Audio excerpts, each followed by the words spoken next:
Sumasagbang si pabalang sunod sa nimo pagdara. Kumukurap panak mata sabay sa nimo pagdadaan. Manyurak sa niba sa akan ra normal lala. Mata pobreng nilalang sarap basagan ng panga. Pinapagaw sa nimo hiwaan magiging babala. Sa iba nga di kalat maara magpakumbaba. Sira ang tao nga karuyag garmi pinapaboran. Dakot sa kanra kayaman kanra pinagyayabang. Ayaw kami iba nala wala kaming pakial. Respeto nga tikang saan may diri mo matatadiyan. Bisan di taman aminon nga ito ng sukatan. Nga estado lasang tao ang nagiging basihan. Ang respeto na kukuha pag may dakasalapi. Huram mo sa katotohanan nga diri na mababawi. Pag ang pobre nagkasala talagang pagdudusahan. Pag mayaman nagkasala ay naku amot nala. Ngan may pipira nga bagay nga pabor sa kanira.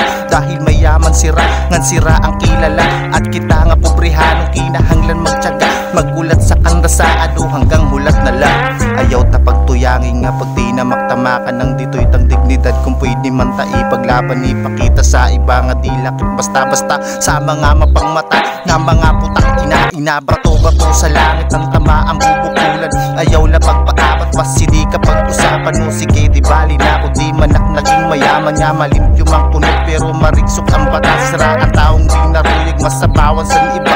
Ngan pagtumingin sila mula ulo hanggang paa. Sugat basini talaga ang iba ikumpara. Ang sulod sa nimbul sa sambangan nakalampara. Ayaw pagkakampante nga ada ka sa taas. Kay pareho lakit nga nakatapak sa baras. Ang Ginoo pag pumatok mas matindi sa batas. Siguradong lagapak ang mga mapangmataas. Nga di kami nadadara san imo pagbibida. Di porke mapera ka ang gasi mo. Kung sino ka kung ano man anim panukat na ginamit nga pagsukat ay siya ring ipang susukat sa inbatasag sumusugat dita na maiiba. Ang sugat sininga tao kay mismo sa kanira. Ang tingin nira ay santo basta ay lapag kalimti nga may hiwa. Ang impyerno na kayakan sakmalon kapag diri ka pa nagbago.